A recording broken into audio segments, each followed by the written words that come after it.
and he was third at the 1986 USA Championships. Brian Babcock goes to Southern Illinois University. He's coached by Bill Meade. And in grad school, he is studying biomechanics. Appropriate. That's right. Pommel horse is a very strong event for Brian. He does a lot of single work on one pommel. Here's a backmore, backmore, all in one pommel. Oh, he had a break and he's off the horse. That's a major deduction. He can't win now.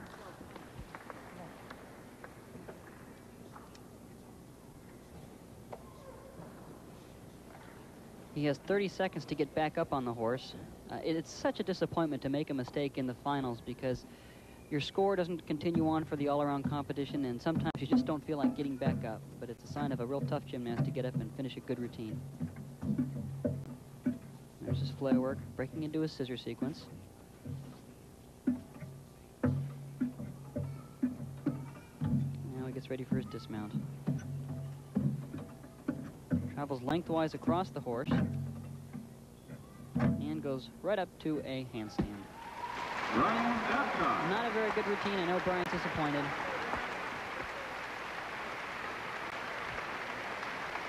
Brian Babcock, 5 feet 10 inches tall, 148 pounds. Brian has a very, very difficult mount, and when you do a lot of skills and stay only in one pommel, it's difficult to maintain your balance. And I think he was off balance right from the beginning, and so he was fighting the skill for the rest of it. And here he goes. His hand's a little bit off on one end of the pommel, but he just keeps banging the horse, and that just keeps slowing him down.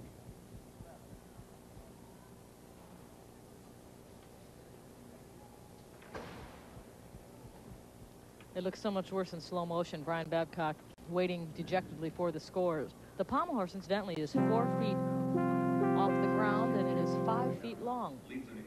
A gymnast must cover all 3 areas of the horse, both sides and the middle, and he must keep continuous motion throughout his routine.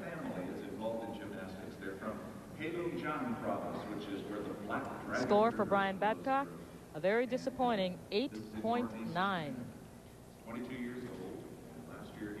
If any of the other gymnasts can just make it through their routines without mistakes, of course, that'll put them right ahead of Brian. Okay, Guoling Sheng from China is our next competitor. 22 years old. Guoling Sheng tied for 3rd place in the all-around at the team competition. He's a very, very consistent gymnast and was one of their national champions. Here he does some beautiful flare work. The Chinese have become very, very good at this. Flares right up to the middle of the horse, and he breaks into his scissors. That really gets the crowd going. He does some single palm work backwards, and now he goes a longitudinal travel across the horse to a flare up to a handstand. Very, very nice routine.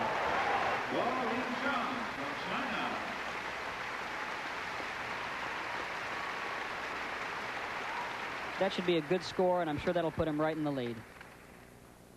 Guoling Sheng looking very pleased with his performance, and well, he should be. We are going to take a timeout. When we come back, we will give you his score, plus still to come, 1984 Olympian Scotty Johnson. Don't go away.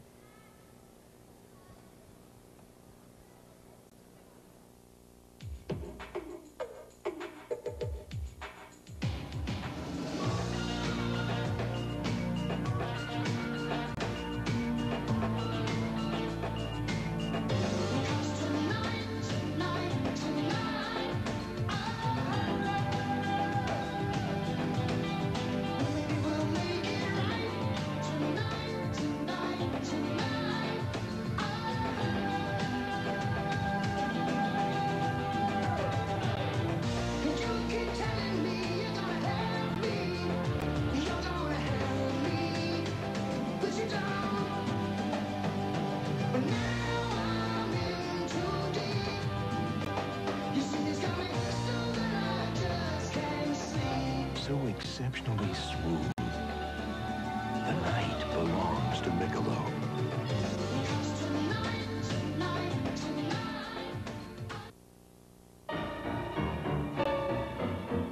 Even today, there are still places in Europe so isolated, hardly anyone ever goes there. But UPS does. with scheduled delivery to every address in every European country it serves, at prices other air delivery companies might find a little scary.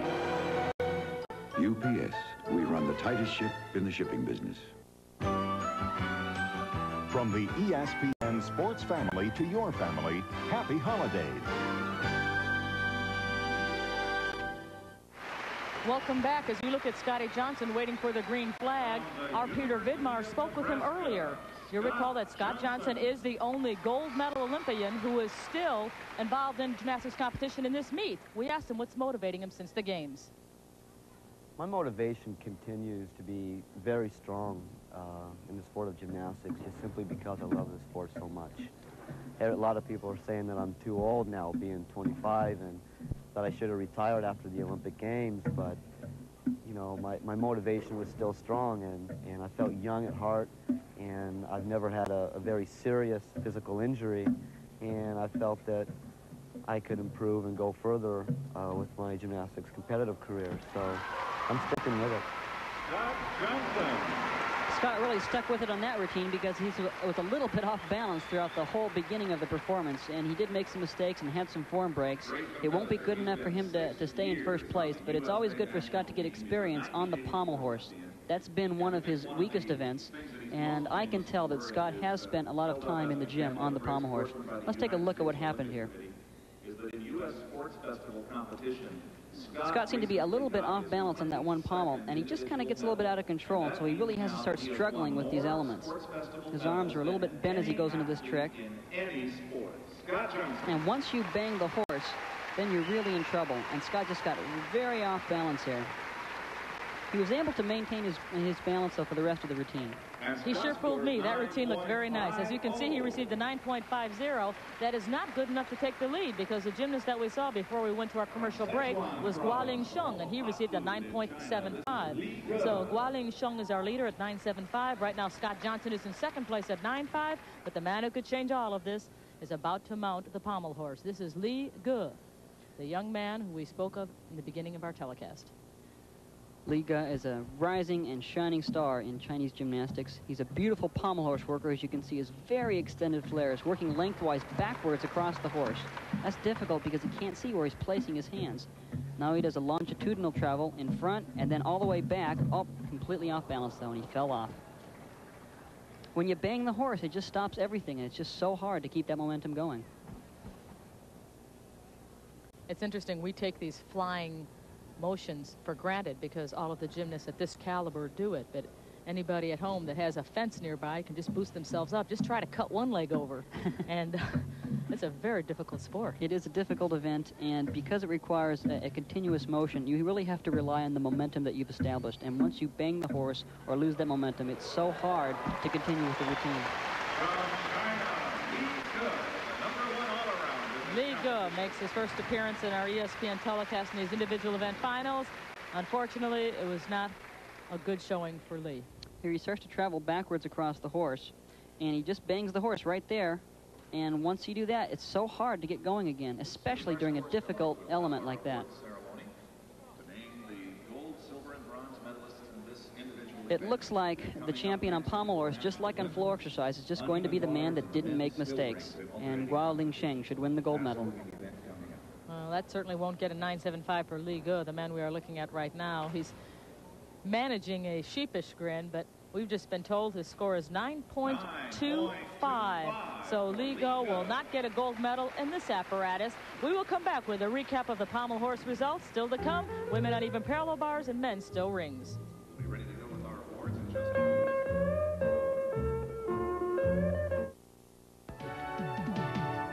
Stereo TV? Isn't that when you listen to television and radio at the same time? I have it, and I love it. Well, I've heard of it, but I'm not really sure I know what it is.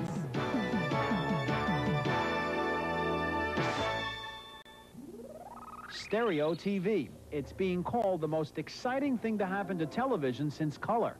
Although broadcasting TV in stereo just began in 1985, stations in 44 of the country's top 50 markets are already using it. But with all the noise stereo is making, a lot of people still don't have a clear picture of what it's all about. Simply put, stereo is a way of separating sound. Think about listening to an orchestra on a regular TV. The sounds of all the instruments are mixed together. But with stereo TV, the sounds of the brass are on the right and the strings are on the left, just as it would be if you were really there. But stereo isn't just for music. Take, for example, the sensation you get watching a movie in a theater. That's a form of stereo as well. Now, more and more TV shows are bringing this movie theater realism into the home.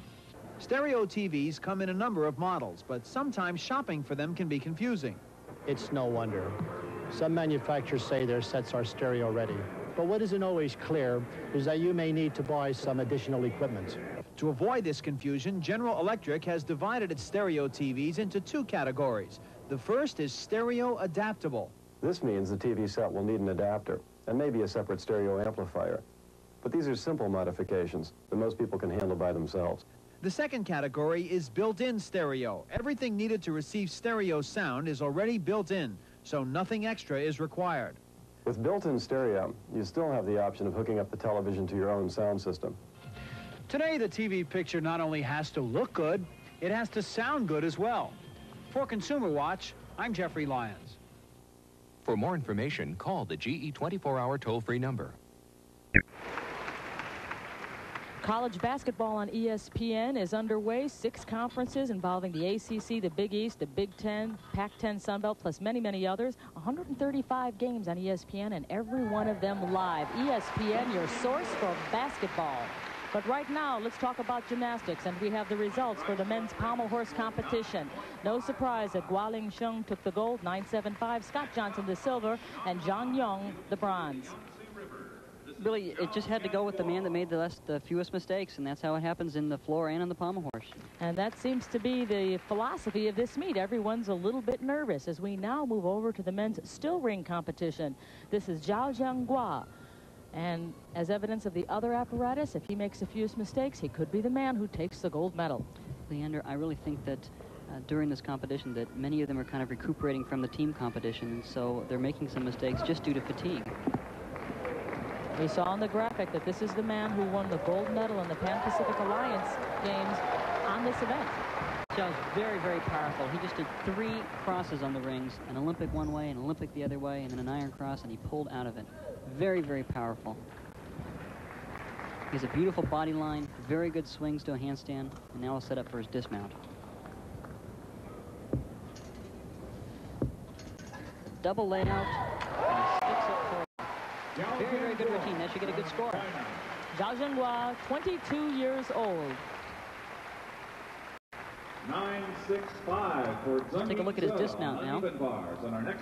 It's a double layout, a double back flip with his body straight. Let's go nice and late in the rings, gets good height, and a perfect landing.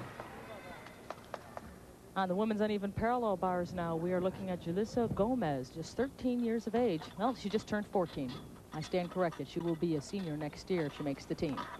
Julissa swings nice bars. She just did a beautiful high Jaeger flip.